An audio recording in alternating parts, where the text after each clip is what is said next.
पंहिंजे महफ़िल जे महिमान ख़ुशूसी जनाब डॉक्टर मुकमल साहिब खे गुज़ारिश कंदुसि त हू पंहिंजनि ख़्यालनि जो अची इज़हार फरमाईं। डॉक्टर मुकमल साहिब। जनाब सदर,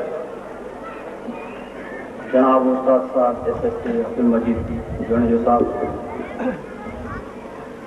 या मौजूद मुंहिंजा महिमान, खानेपुरा पंहिंजा स्कूल जा ऑर्गेनाइज़र, अस्सलाम वालेकुम।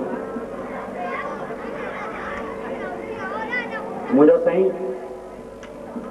अॼु असांखे हेॾी हैसियत ॾिनी आहे, असीं जा उन जा शुक्रगुज़ार आहियूं जो असांखे महिमान बनायो अथव।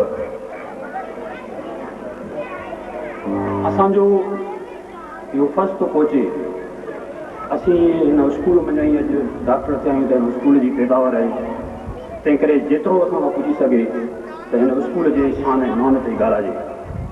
पर कॾहिं कॾहिं ईअं ई हूंदो आहे, कॾहिं कॾहिं माण्हू चए थो सच बि ॻाल्हाए, त हमेशह माण्हू जेको सिखंदो आहे सो तनक़ीद मां सिखंदो आहे। जेकॾहिं हिते मूंखे महिमान ख़ुशूसी बणाए वठी अचे ऐं पोइ चइजे त यार हाणे आउं सिर्फ़ु पंहिंजे स्कूल जा राग बि ॿुधायां, मुनासिब न आहे। असांजे स्कूल में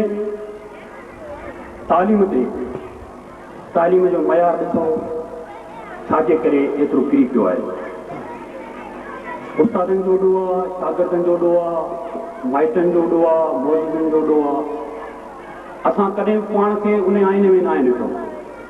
असीं शेर खाने बुला खान जा जेके पाण खे मौजू सरायूं था, कॾहिं बि तकलीफ़ वठी स्कूल में बि कोन आहियूं त असांजा जेके बचा पढ़नि पिया उहे छा पिया पढ़नि, उन्हनि खे कोई अचे थो या नथो अचे, ऐं उनजा उस्तादनि सां गॾु असीं शेर खाने बुला खान जा मौजूद ऐं वालदीन एतिरो ई इन में भाईवार आहियूं, स्कूल खे फेल करण में माना ज़िम्मेवार आहियूं हिकिड़े क़िस्म जा।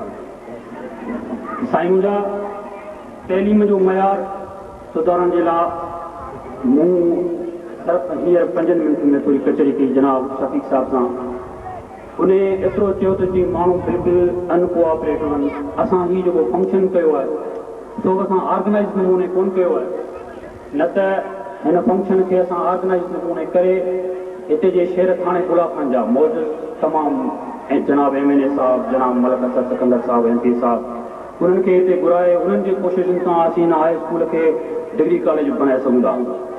पर छा कयूं, शेर खाने बुला खान जा माण्हू उन्हनि खे पंहिंजा एतिरा कमनि न हूंदे बि, इन जी कम आहिनि, कमनि न हूंदे बि एतिरो पाण खे मसरूफ़ रखनि था जो थाणे बुला खान जे शहर में हिकिड़ो वाहिद हाई स्कूल उन ते बि ध्यानु रखाइजे। ऐं असीं छा ॻाल्हायूं हाणे स्कूल जी हालत ते, जेतिरी खोट हर का ॻाल्हि आहे, असीं सिर्फ़ु एतिरो चई सघूं था असीं पंहिंजे शेर थाणे बुला खान में हिकिड़ी कमेटी ठाहियो, असीं उन कमेटी जा मेंबर थियण लाइ असीं गॾु तयार आहियूं। असीं दर पिनण जे लाइ हिन स्कूल जे लाइ असीं दर पिनण जे लाइ तयार आहियूं। असीं पंहिंजनि सभिनी दोस्तनि खे यारनि खे विनती कंदासीं, तव्हां असांखे जिते चओ असीं असां इस्लामाबाद गॾिजी हलण लाइ तयार आहियूं।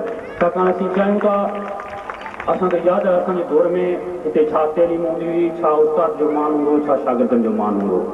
असीं शागिर्द हूंदासीं, बाज़ार में कसम खणी था चऊं, बाज़ार में कॾहिं का शइ वठणु ईंदासीं त असीं पंहिंजो उस्ताद ॾिसंदा हुआसीं, डिॼी पंहिंजे घर भॼी वेंदा हुआसीं।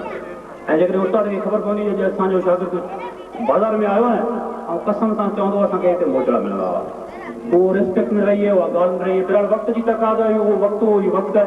हाणे वक़्त सां गॾिजी जेके बि कोताहियूं हिन स्कूल जूं आहिनि से ख़तमु करणियूं आहिनि। हीउ जेको मेड़ो मड़ाको हिकिड़ो इन्हनि ॻाल्हियुनि ते, ॿियो इन्हनि ॻाल्हियुनि जे अणाट जे हूंदे, सभु ॻाल्हियूं न हूंदे, तंहिं हूंदे बि हिते जा कुझु शागिर्द जेके ब्रिलियंट माइंड, हद खां वधीक चई छोकिरा, उहे को बि पंहिंजी पोज़ीशन साॻी बरक़रार रखंदा था चवनि, उन्हनि खे हिमथाइण जे लाइ हीउ सॼो फंक्शन कयो वियो आहे।